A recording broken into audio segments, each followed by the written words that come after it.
Happy holidays, guys. Welcome back to the channel. Today we're going to be making Jamaican curried mutton. This is the perfect holiday recipe, whether it was for your Thanksgiving or your Christmas dinner. We're gonna start by clearing the fat off of the mutton. You can get this at your local wholesale or your local meat shop. So it's specifically called goat mutton. I believe it's a specific part of the goat as well. So it usually comes in some square shapes, but I still try to cut mine into smaller pieces. And I try to remove all the fat, and you will see why in a bit. Now that we're finished cutting up our mutton, I'm going to go ahead and wash my meat. This is Caribbean culture. We always wash our meats, whether it is with vinegar or it's with lime. We always wash our meats just to remove the extra debris, the extra fat, and any particular dirt that it may have acquired while it was being chopped at the meat shop. So I'm using Cal's white vinegar for my meat. I always use Cal's because I think it does a really good job. And if you're extra clean, you can go ahead and cut 2 halves of a lime and put it in the water as well, and just wash your meat around.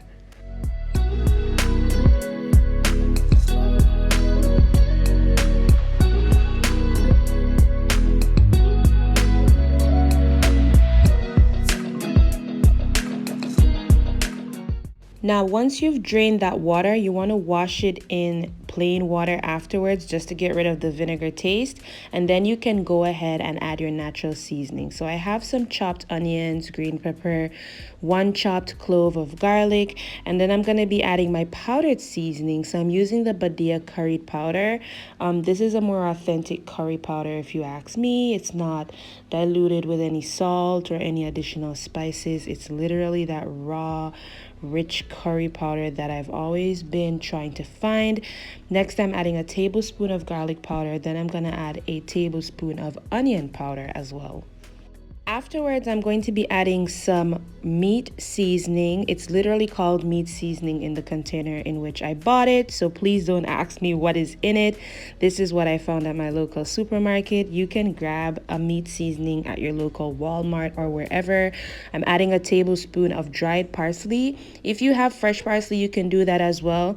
I'm also going to be grating 2 inches worth of ginger, and ensure that you grate it and not put the chopped ginger, because you want the ginger flavor to soak inside the meat. So while I'm grating my ginger, just a quick reminder, guys, if you enjoy this video or if you enjoy my cooking videos overall, give the videos a thumbs up and don't forget to subscribe and become a part of the family.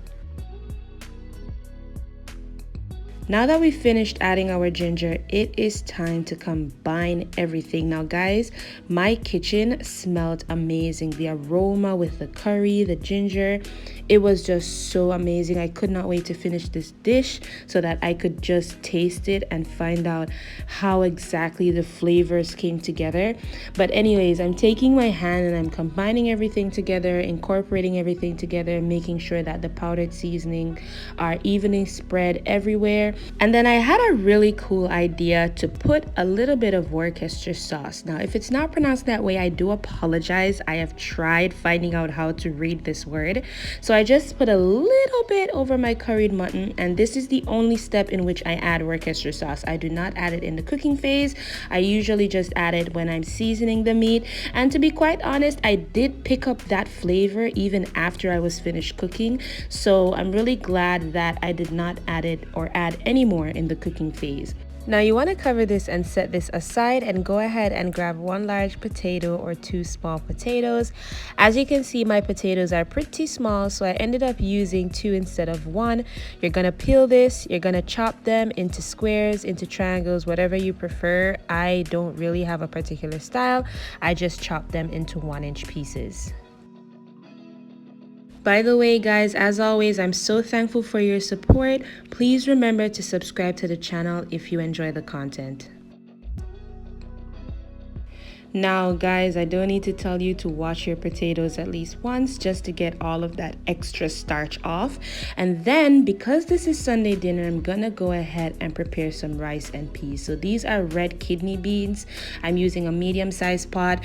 I added about 1.5 cups of red kidney beans to this pot, and then I'm gonna wash them twice, and then I'm gonna add 2 cloves of garlic cut in half in the water, and then I'm gonna add a 1/2 tablespoon of salt, and then I'm gonna set that aside to cook. Now I decided to do some fried chicken as well, so I had these seasoned from the day before. So I'm gonna take my flour. I actually added a little bit of powdered seasoning to this flour. Then I'm gonna be coating my chicken and then putting them into a frying pan. Some people like to dip their chicken in eggs, then flour. It's whatever you prefer. I was not in the mood for doing all of that Sunday, so I just decided to coat it in flour and get it fried. Also, please remember to add a clove of garlic to your oil before frying. It helps with the flavor of the chicken. Now, because this is not a fried chicken dish, if you're still curious as to what I put in the chicken, I can put that in the description box for you. Please soak your kidney beans for at least 20 minutes before you start cooking them. It helps the water to penetrate the peas better. This is how my curry mutton is looking after about 20 minutes after cutting the potatoes and all of that. So I'm pretty sure we're ready to start cooking. I'm using a large pot. I added 1/2 cup of oil, and this is why I told you to try to remove most of the fat, because mutton is very greasy, and so you don't want to add a lot of oil to the pot because you're going to end up with an oily dish. So I have my juicy fried chicken frying, and I have my mutton simmering down. Now for this step, you basically want to have these uncovered for about 30 minutes cooking, moving them around, making sure all the sides are cooked. As you can see, I'm throwing in more chicken because my first set is actually ready, so I'm gonna add a new set to the pot and just have these frying as well. I did about 6 pieces this day because I live by myself, so there's no need to overcook. After about 30 minutes of it frying around uncovered, go ahead and add your first dose of hot water. So I have a small pot simmering right on the back burner with some hot water, and the reason why you want to do hot water and not normal water is because normal water will slow down the cooking process. So after about 50 minutes of continuously adding hot water to my dish, I decided to throw in my potatoes, my carrots. This is the slow cook method, so your mutton is going to take a while to soften, but because I know potato needs some time to cook as well, I went ahead and added the carrot, and an extra inch of ginger for additional flavor. Now these are my peas after cooking for at least 45 minutes. You want to continuously test your peas to ensure that they are softened before you add your coconut milk or anything like that. Now guys, if after 50 minutes your mutton is not cooked through, meaning you can't penetrate it, go ahead and add some more hot water, cover it on high heat and let it simmer down. Everyone is different, and so some meats may take a lot longer to cook than others. Mine is ready now, so I'm gonna go ahead and add some chopped sweet peppers, chopped onions, some Maggie all-purpose seasoning, as well as other powdered seasonings. So for this step, I'm putting in some meat seasonings, just a little bit, some black pepper. I added a scotch bonnet as well, and I'm gonna go ahead and throw in a little bit of Goya all-purpose seasoning. At this point, you want to taste your mutton gravy because you want to know if it's perfectly flavored. This is how my pot's looking after a whole hour of it simmering down and slow cooking. I'm gonna go check on my peas because now it's time to complete the rice and peas. You can add a tin of coconut milk or a sachet of coconut milk powder. I also added like 10 or so pimentos, and I'm gonna add a green onion, as you guys call it in other countries, but we know it as a scallion, and I added a scotch bonnet as well. Here I have my mutton simmering down, waiting for my potatoes to cook through, my carrots, waiting for everything to combine. Now at this point, your mutton should be fully cooked through because this is what I call the cook down phase. You're almost done. So I do have a video on how I made my rice and peas. I'm gonna attach a card in the video for the full recipe. But guys, this is how the final dish is looking. So we have fried chicken, curried mutton, rice and peas, raw vegetables. Give this video a thumbs up if you enjoyed it. Let me know if you tried the recipe. And thank you guys so much for watching this video. I'll see you guys in the next one. Bye!